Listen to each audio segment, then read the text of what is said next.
So, like promised, today we will speak about flirt. Before we start, I want to ask you a question. How do you think, is flirt universal in each country or is it different? I want to start a little bit with the history of flirt.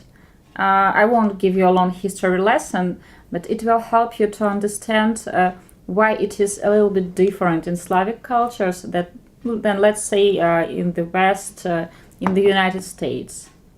Many people tend to think that flirt was born in France, which is wrong. It was born in England, and the word was brought into France in the 18th century. And the first time the flirt was acknowledged in the literature was at the end of the 18th century in France. This is why so many people think that it is a French thing. How it happened? There was an event in high society, and one of the ladies that has attended this event, she was playing with her fan. She was looking at the gentleman through this fan. She was closing her face and opening it, and when some of the people told her that her behavior was not modest, she said that she was just flirting, so it was nothing serious and she didn't do anything wrong. And since that time, the word, the term has been used in books and has been acknowledged. The first one that I want to tell you, that flirt can help reach the lady her dreams and open new sides of her personality.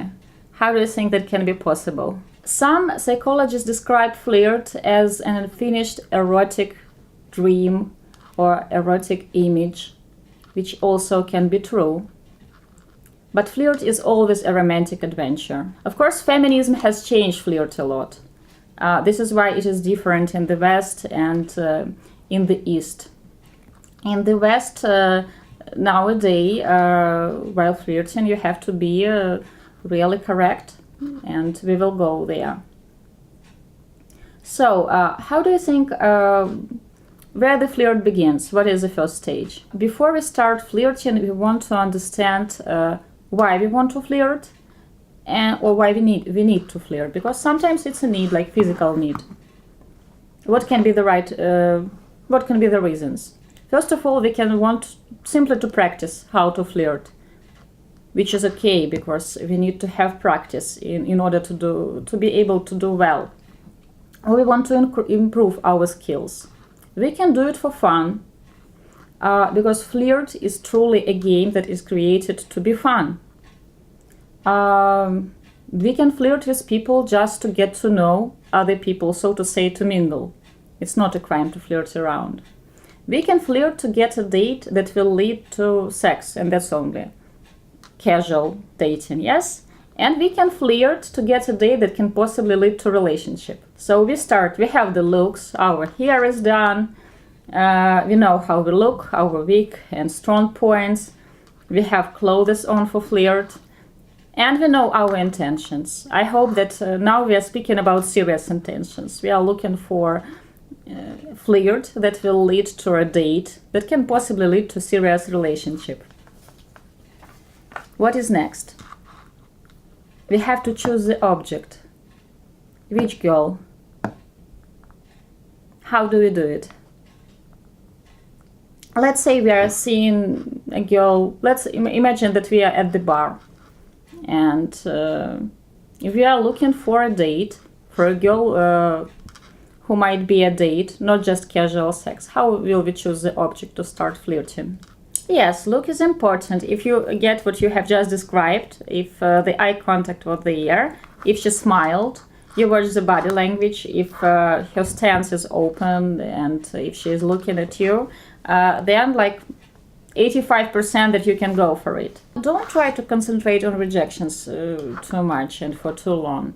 The nice way to try to try the grounds and to understand if this first attraction was mutual is to give her a compliment. It works in Ukraine. So you come over and you give her a compliment, but you should be creative and the compliment should be exclusive. If you're approaching her in the bar and if you just tell her that, wow, you are hot, the chances that she has heard that same night are like very high.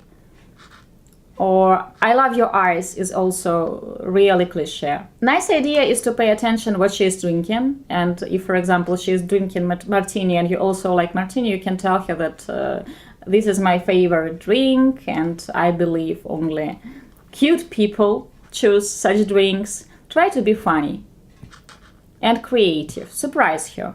If there are two of them, you can approach two of them. Of course, you have one in mind. And if you are buying her a drink in Ukraine, you have to buy her friend a drink too. And then start a conversation.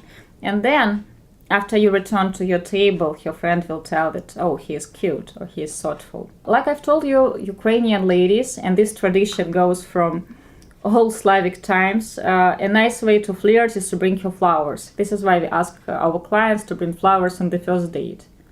This is also a way of flirting. And it is important what kind of flowers you bring. Usually in Ukraine, if you go to the flower shop and the flower assistant will ask you, for whom are the flowers? If you tell for your mother, you will see what kind of flowers she will make for you. Traditional roses, maybe daisies. It won't be a romantic, sexy bouquet. If you tell for a girl, it would be different. And girls feel it. If, let's say, you're in the bar, then a drink is a nice thing. If you are in the airport, a cup of coffee. Making plans is important. For Ukrainian women, it is important to know that the gentleman has a plan, that he knows what he is doing next. That there would be the next date, there would be the next text. If you like her body, a nice way to compliment her is to tell that, oh, I love your dress, or this dress really stresses and outlines your beauty. By saying this, you kind of show her that you like her body and you find it hot, but also you don't make it sound too cheesy, so she can accept that. Also, it is a bad thing to start complimenting Ukrainian lady with like complimenting exact body parts, like, oh, I like your lips. It's too sexual. It is nice to compliment something that she's proud of. If you are getting to know someone in Ukraine, you can compliment her English. Like in 100% cases, it would be a good idea, because usually to learn the language, you spend years learning it, studying.